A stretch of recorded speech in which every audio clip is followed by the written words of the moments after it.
سیدنا پیر مہر علی شاہ رحمۃ اللہ علیہ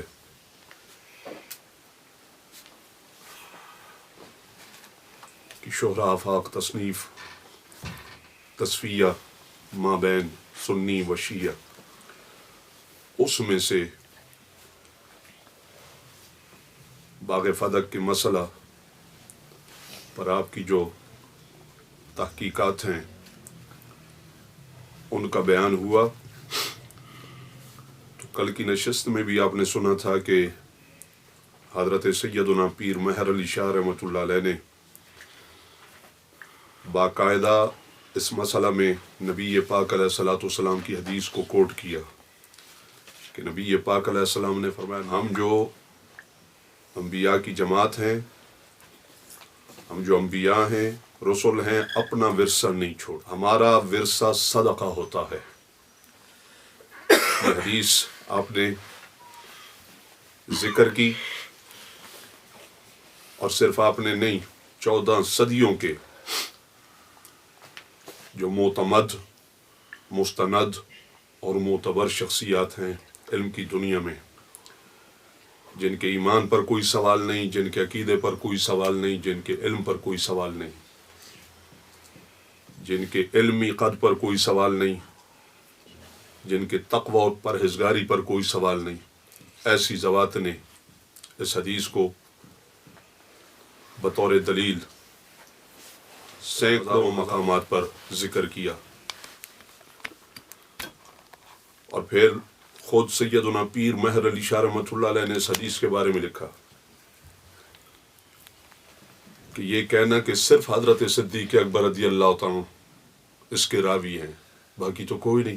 آپ فرماتے ہیں یہ بھی باطل ہے، یہ بھی غلط بیانی کرتے ہیں، یہ مکر ہے، فریب ہے۔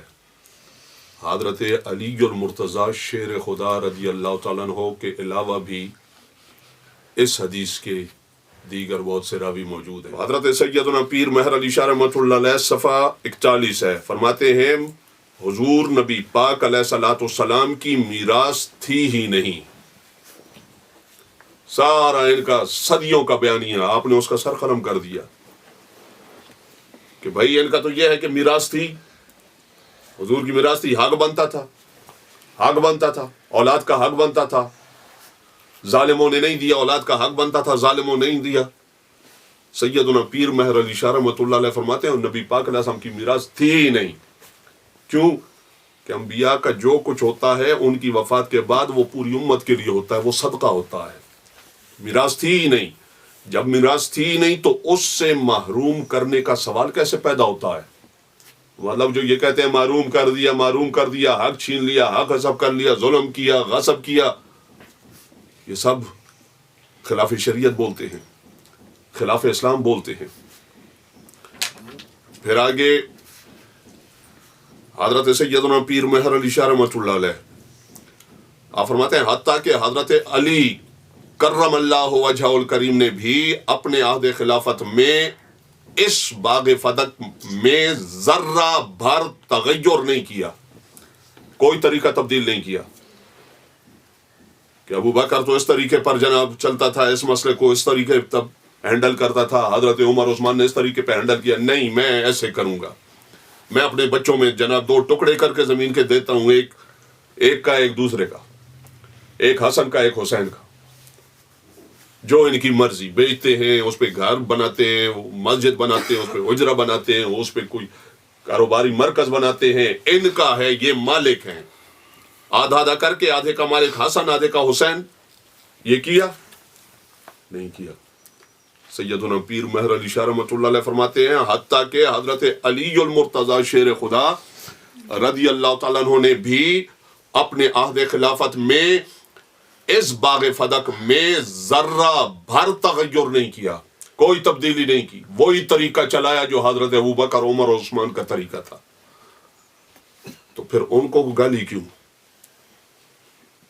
حضرت علی وہی کام کرے تو کرم اللہ وجہ الکریم، اور وہی کام پہلے 3 کریں تو ان پر لعنت اور ملامت اور ان کو منافق کہا جائے اور کافر کہا جائے۔ کیوں کہا جائے؟ کیوں کہا جائے؟ فرماتے ہیں بالکل حضرت علی رضی اللہ تعالیٰ نے کوئی تبدیلی نہیں کی.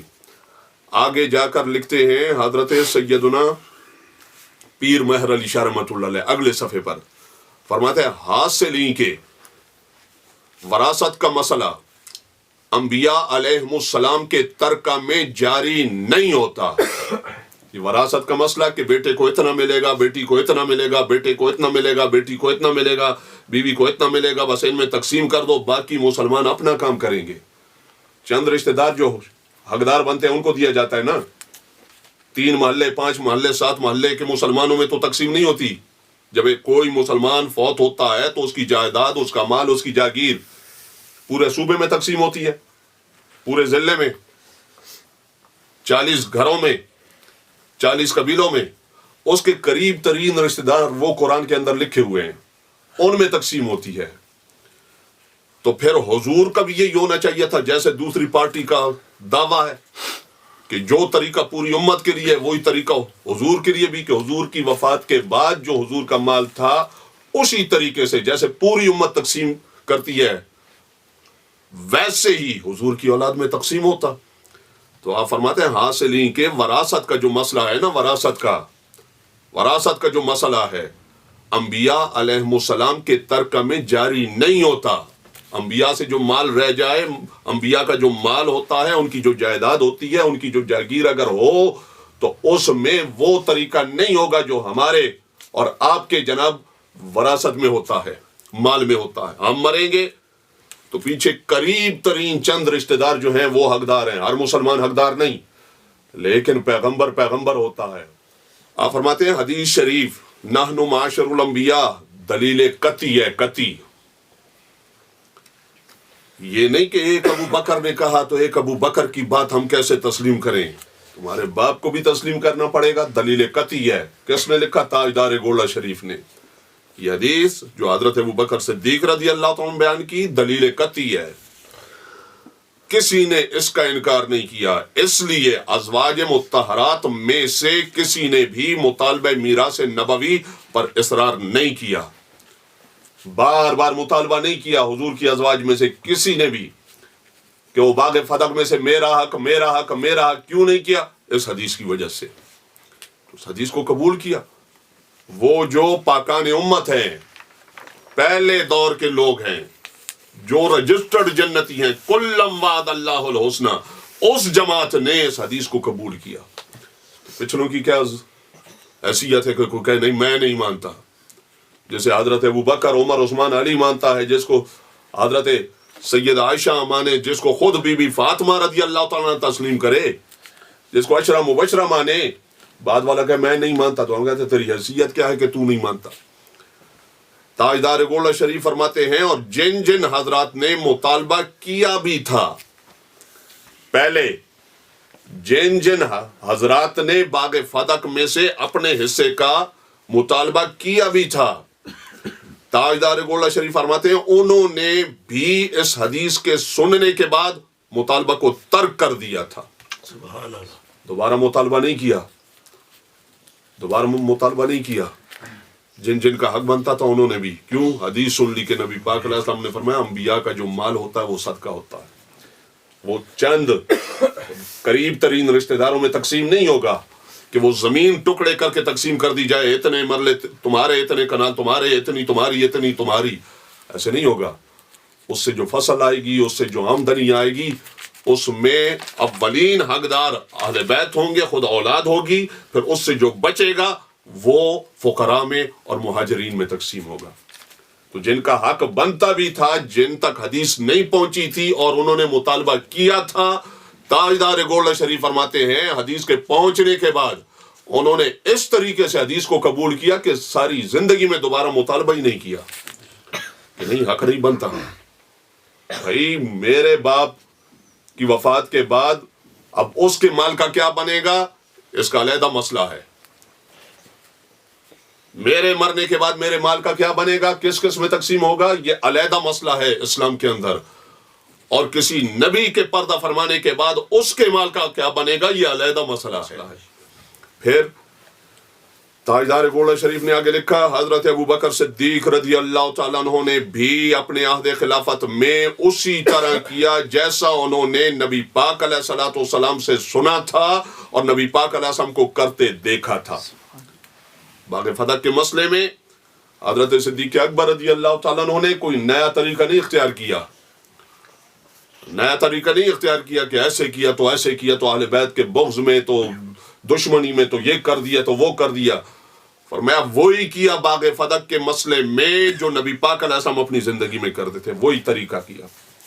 آگے فرماتے ہیں بفرض محال اگر معاذ اللہ حضرت صدیق اکبر رضی اللہ تعالیٰ عنہ کو سیدۃ النساء خاتون جنت سیدہ بی بی فاطمۃ الزہرا طیبہ طاہرہ رضی اللہ تعالیٰ عنہ سے عداوت تھی، دشمنی تھی، بغض تھا، فرض کرو تو آپ فرماتے ہیں تو اپنی بیٹی سیدہ عائشہ صدیقہ سے تو بغض نہیں تھا نا، حق تو اس کا بھی پھر بنتا تھا، بیوی کا حق نہیں بنتا؟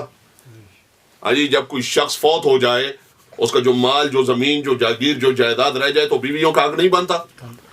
بیویوں کا حق بنتا ہے۔ تاجدار گولڈا شریف سید ہیں، سچے سچے سید ہیں، دختر رسول خاتون جنت رضی اللہ تعالیٰ کے اصل بیٹے ہیں، غیرت مند بیٹے ہیں۔ آپ فرماتے ہیں وہ پارٹی جو کہتی ہے کہ بغض فاطمہ بغض فاطمہ بغض فاطمہ میں نہیں دیا حق، تو فرمایا بیٹی سے تو بغض نہیں تھا نا، بیٹی کو کیوں نہیں دیا؟ پتہ چلا کہ یہ بغض کی جو گردان پڑتے ہیں یہ سب بکواس کرتے ہیں، مسئلہ شریعت کا تھا، مسئلہ بغض کا نہیں تھا، مسئلہ شریعت کا تھا۔ آپ فرماتے ہیں اور باقی ازواج مطہرات سے تو بغض نہیں تھا، نبی پاک علیہ الصلوۃ والسلام کے چچا سے تو بغض نہیں تھا، یہ بتاؤ ان کو کیوں محروم رکھا؟ ان کو تو دے دیتے، ان کو بھی نہیں دیا، اپنی بیٹی کو بھی نہیں دیا، باقی ازواج کو بھی نہیں دیا۔ پتہ چلا کہ درمیان میں بغض نہیں تھا، درمیان میں شریعت تھی، درمیان میں اللہ کا قرآن تھا، نبی پاک علیہ السلام کی حدیث مبارک تھی۔ پھر